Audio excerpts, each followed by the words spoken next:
Hojik Koigi Grace Academy Hairokna Nadaki September Tha Sida Satharakpa Clean India Amadi Swasta Gamari Lenana Pangthokpa Adumlaba from Singi Manung Chanbo in Angasisi Koigi Grace Academy Hairok Sida Ladiba School Asiki class Kudimaki Satra Satri Shingna Koigi poster campaign Amadi painting competition Clean India gi matangda mana haijaba yektuna kogi mayamda awareness ki pibage adugumba program aduni hojik lojori base asi pangtholi base competition ni painting competition ni mana haijaba sing kogi kainoga swasthya ga mari leinaba adugumba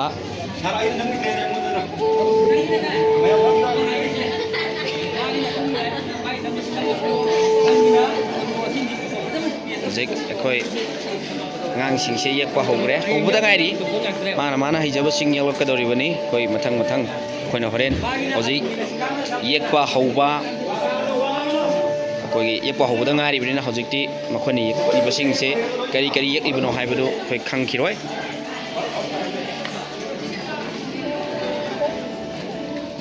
koi hojik lai yek pa khaktang natte koi gi se koigi sem saba haitare craft ki oiba sem saba su yauri hariba singse ai ucharake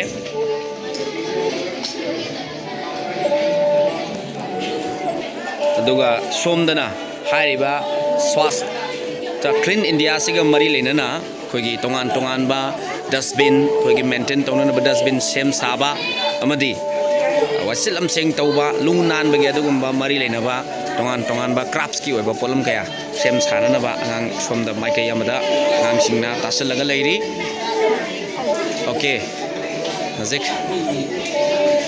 horen ekoi loisalakpada kari no haibado ekoi tongtang khaminasi okay ayamna ekoi dustbin sabagi aduguma process ni ayamna taurise ado yengasi horen kari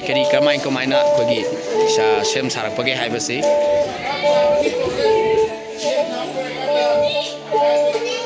Sina khogi piklip nojariba angang sing khogi class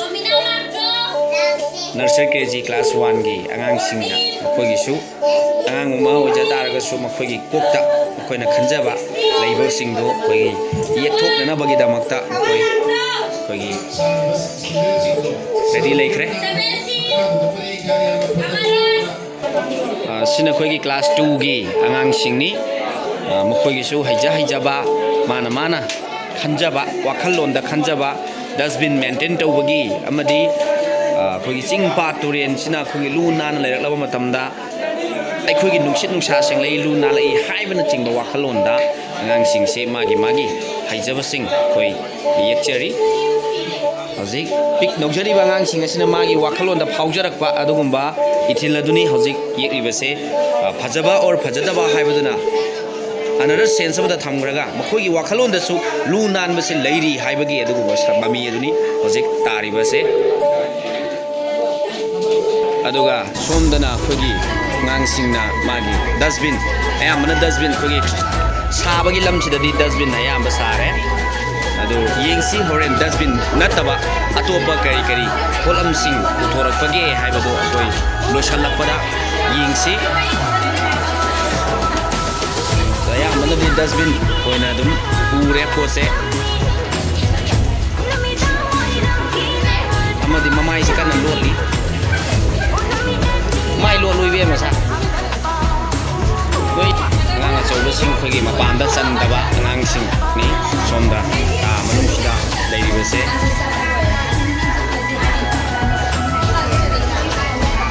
dayamna dustbin loina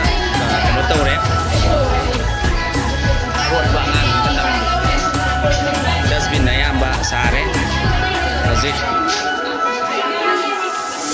somda su khogi nojariba angangsing pikriba angangsingna makhogi wakalda phaujarakpa pikriba nojariba angangsing asisu makhoisu ayamna tawriba sigumna moisu yekkani khogi haijaba thorkani haiduna angangsing sine amna hongtana khogi masagi oiba chesing pujarakuna yekjaribani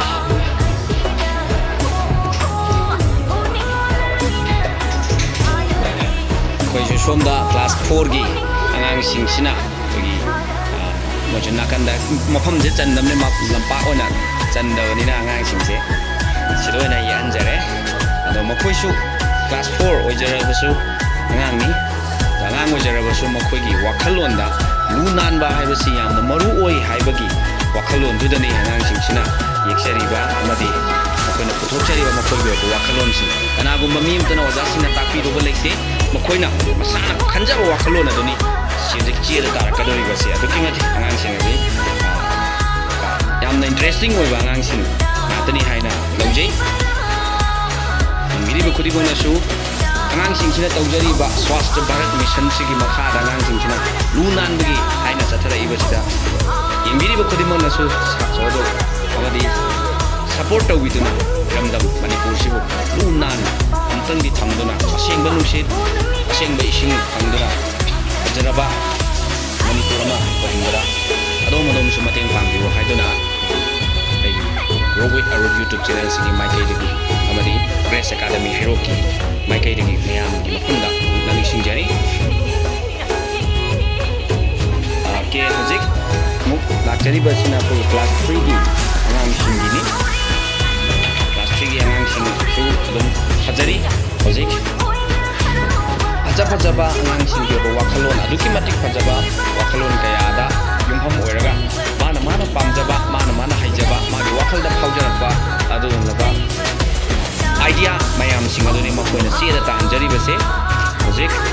ꯑꯉꯥꯡꯁꯤꯡ ꯑꯁꯦ ꯑꯗꯨꯛꯀꯤ ꯃꯇꯤꯛ talent ꯂꯩꯔꯦ ꯍꯥꯏꯅ ꯑꯩꯈꯣꯏꯅ ꯂꯧꯖꯩ ꯃꯔꯝꯗꯤ ꯀꯅꯥꯒꯨꯝꯕ ꯃꯤ ꯑꯃꯠꯇꯅ ꯀꯅꯥꯅꯁꯨ ꯇꯥꯛꯄꯤꯔꯨꯕ ꯇꯧꯗꯅ ꯂꯨ ꯅꯥꯟꯗꯕ ꯌꯥꯗꯦ ꯍꯥꯏꯕꯒꯤ ꯋꯥꯈꯜꯂꯣꯟꯁꯤꯗ ꯑꯉꯥꯡꯁꯤꯡ ꯑꯁꯤꯅ ꯍꯣꯠꯅꯖꯔꯤꯕ ꯑꯗꯨꯛꯀꯤ ꯃꯇꯤꯛ ꯊꯥꯒꯠꯅꯤꯡꯉꯥꯏꯅꯤ ꯑꯗꯨꯒ ꯃꯁꯤꯒꯤ ꯋꯥꯈꯜꯂꯣꯟꯁꯤꯕꯨ ꯄꯣꯟꯕꯤꯔꯤꯕ ꯁ꯭ꯀꯨꯜ ꯑꯁꯤꯒꯤ ꯑꯣꯖꯥꯁꯤꯡ ꯒ꯭ꯔꯦꯁ ꯑꯦꯀꯥꯗꯃꯤ ꯍꯩꯔꯣꯛꯀꯤ ꯑꯣꯖꯥꯁꯤꯡꯕꯨ ꯍꯥꯏꯅꯤꯡꯉꯥꯏ ꯂꯩꯇꯅ ꯊꯥꯒꯠꯆꯔꯤ ꯑꯃꯗꯤ ꯄꯦꯔꯦꯟꯁꯁꯤꯡꯕꯨꯁꯨ ꯍꯥꯏꯅꯤꯡꯉꯥꯏ ꯂꯩꯇꯅ ꯊꯥꯒꯠꯄ ꯐꯣꯡꯗꯣꯛꯆꯔꯤ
Dustbin ꯑꯩꯈꯣꯏꯅ ꯁꯤꯖꯤꯟꯅꯔꯤꯕ ꯑꯩꯈꯣꯏꯒꯤ ꯄ꯭ꯂꯥꯁꯇꯤꯛ ꯑꯃꯗꯤ ꯕꯣꯇꯜꯁꯤꯡ ꯑꯁꯤ ꯃꯐꯝ ꯆꯥꯅ ꯄꯩꯁꯤꯟꯅꯕ ꯑꯃꯗꯤ ꯏꯟꯚꯥꯏꯔꯣꯟꯃꯦꯟ ꯃꯣꯠꯇꯅꯕꯒꯤꯗꯃꯛ ꯑꯩꯈꯣꯏ ꯗꯁꯕꯤꯟ ꯑꯁꯤ ꯁꯥꯕꯒꯤ ꯑꯗꯨꯒꯨꯝꯕ ꯏꯟꯚꯥꯏꯔꯣꯟꯃꯦꯟ ꯃꯣꯠꯇꯅꯕꯒꯤ ꯃꯦꯁꯦꯖꯇꯨꯅꯤ ꯑꯩꯈꯣꯏꯅ ꯄꯤꯅꯤꯡꯉꯤꯕꯁꯤ ꯊꯥꯒꯠꯆꯔꯤ ꯅꯨꯄꯥ ꯃꯆꯥꯁꯤꯡꯁꯤꯒꯤ ꯑꯩꯈꯣꯏꯅ ꯁꯥꯔꯤꯕꯁꯤ ꯀꯔꯤꯅꯣ ꯍꯥꯏꯕꯗꯨ ꯑꯩꯈꯣꯏ ꯑꯃꯨꯛꯇꯪ ꯑꯩꯈꯣꯏꯗꯒꯤ ꯈꯪꯍꯟꯖꯒꯦ ꯑꯗꯨꯒ ꯃꯌꯥꯝꯗ ꯄꯤꯅꯤꯡꯉꯤꯕ ꯑꯩꯒꯤ ꯃꯦꯁꯦꯖꯁꯦ ꯀꯔꯤꯅꯣ ꯍꯥꯏꯕꯗꯨ ꯅꯪꯅ ꯐꯣꯡꯗꯣꯛꯄꯤꯌꯨ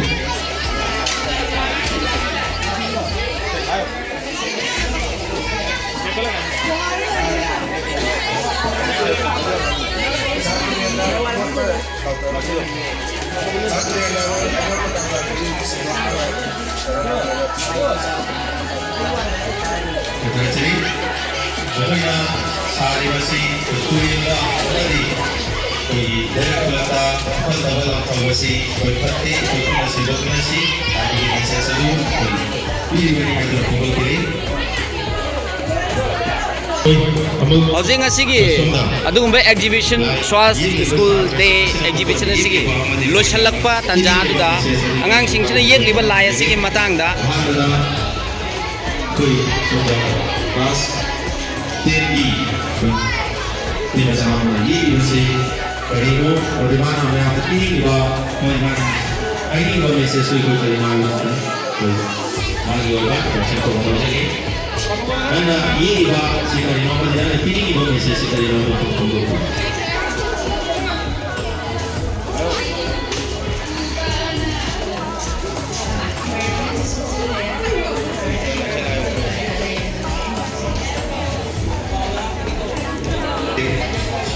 already nagkakayabot hangga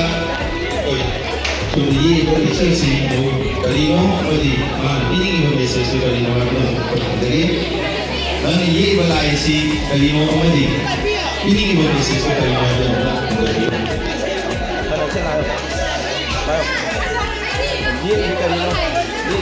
Yel imaram do hana hairo yek do karino na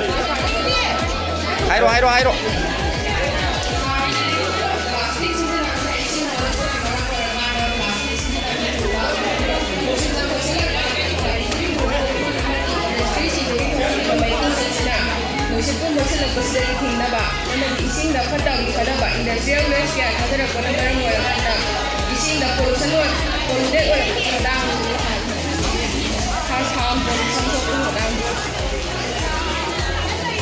Okay. Ayo. Sana sila yun. Nang iisip ka rin mo. Kaya piningin mo may sesi ka rin mo.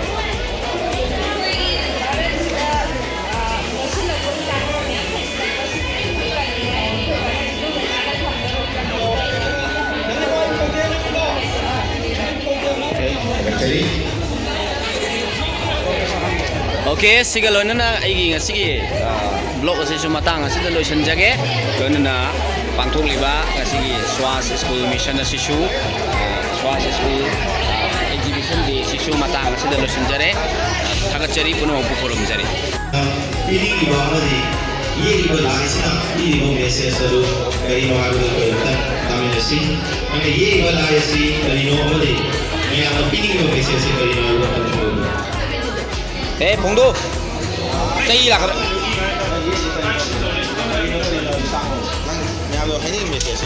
hayo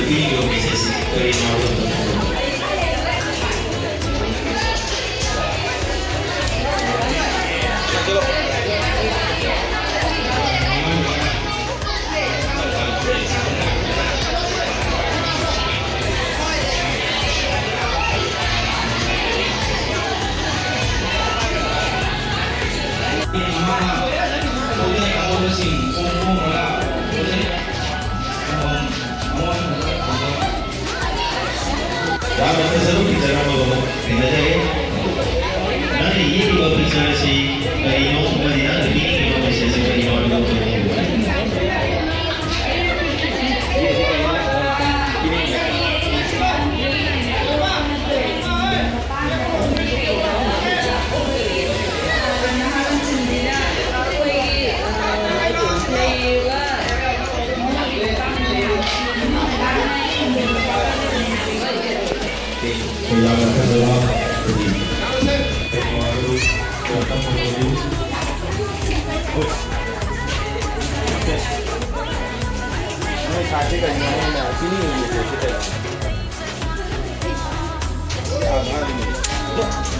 Sudah saya sudah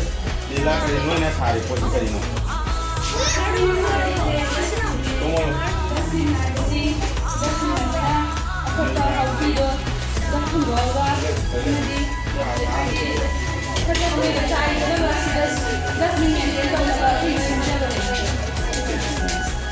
Yang pertama,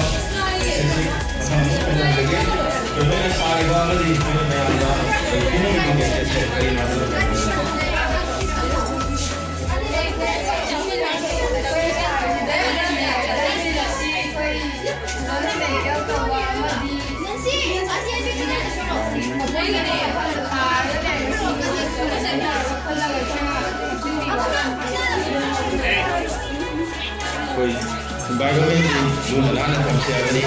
ꯌꯥꯝꯅ ꯐꯖꯕ ꯑꯩꯈꯣꯏꯒꯤ message ꯑꯃꯅꯤ ꯁꯣꯝꯒꯤꯗꯤ ꯂꯩꯔꯝꯃꯔꯣꯏ ꯀꯅꯥꯅꯣ ꯀꯞꯄꯤꯕꯣ ꯑꯩꯈꯣꯏꯒꯤ ꯅꯣꯏꯅ ꯁꯥꯔꯤꯕ ꯑꯃꯗꯤ ꯅꯣꯏꯅ ꯃꯌꯥꯝꯗ ꯄꯤꯔꯤꯕ ꯃꯦꯁꯦꯖꯁꯦ ꯀꯔꯤꯅꯣ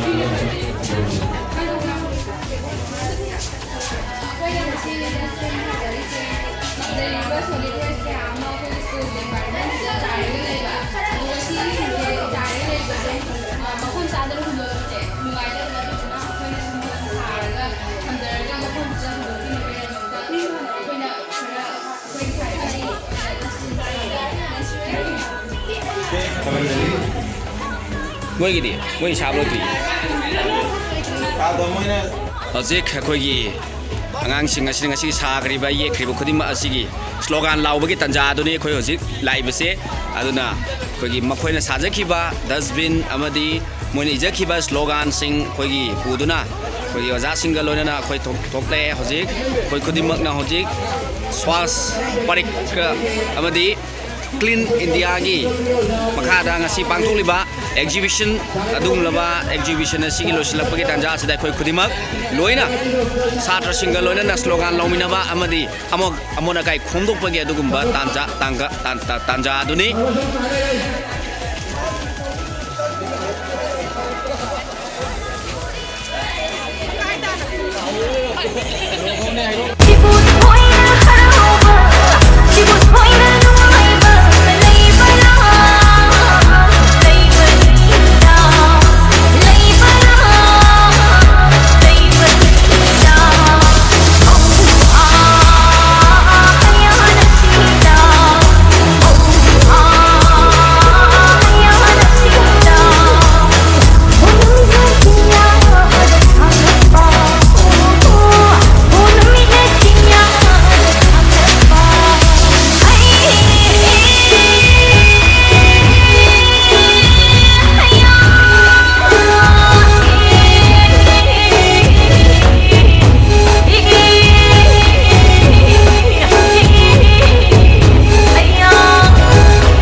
CW hayo yum khudingi dasbin tulen kolum da fata hardi akoy bagi bibam lu nana